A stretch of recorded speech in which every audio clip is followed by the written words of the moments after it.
Hello students. Today for phonics we are going to be working on our VCV rule that we've practiced the last few days. Today it's a little bit different. So let's look at this word that I have.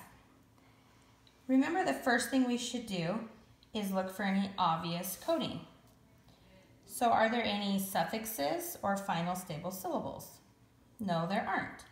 So next we're going to see if there are any K-backs, twin consonants, digraphs, or combinations. Oh look, I see a sneaky E.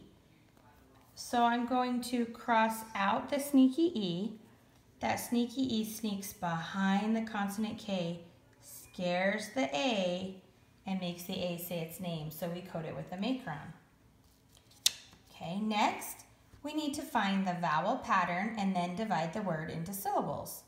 So I'm going to look for vowels. I have 3 vowels. I have A, and E. But this E is sneaky and we don't hear it, so we're not going to count that one. I found a vowel here and a vowel here. Perfect. The next step is looking between those vowels for the consonant. How many consonants are between the vowels? 1. I'm going to label it with a C for consonant. So what is the vowel pattern in this word? V, C, V. Vowel, consonant, vowel. Where do we divide this word?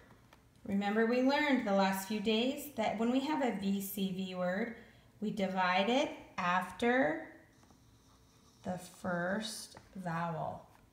So we know that this will be our first syllable and this will be our second syllable. Okay, now which syllable is usually accented? When we were working on it the last few days, we know that the first syllable is usually accented. So we're going to put our accent on the first syllable. Let's see what we have in each syllable now. The A here is open and accented. So how would we code that? If we have an open accented vowel, we would code it with a macron and it would be long. And in the second syllable, we already coded our second A long. So now let's read this word the way that we've coded it. Awake. Awake. Now, I haven't really heard of us using the word awake, but I have heard of us saying awake. So I'm wondering if we coded something in the wrong spot. We're going to actually try erasing our accent and our macron on that first A. And let's try putting the accent at the end of the word.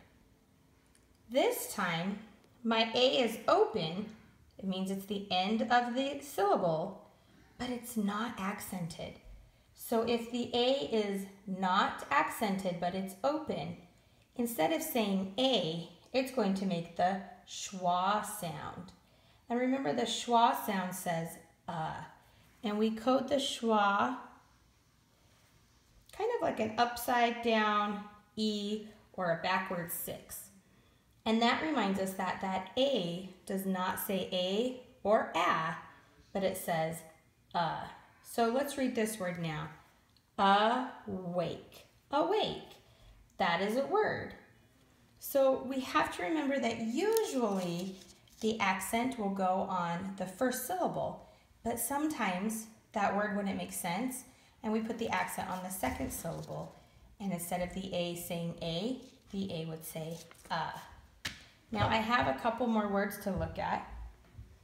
If we look at these 3 words here, these are all VCV words, where we would divide the syllables after the first vowel. V, C, V, divide after the first vowel, V, C, V, and divide it after the first vowel. If I put the accent on the first syllable, that would make this say ago. I've never heard of the word ago, but if I move and put the accent on the second syllable, now it can say ago. Ago is a word. Let's look at this one. I've never heard of the word again, but I've heard of the word again. And let's look at the last one. If we put the accent on the second syllable and make this a schwa sound, we have about instead of about, about.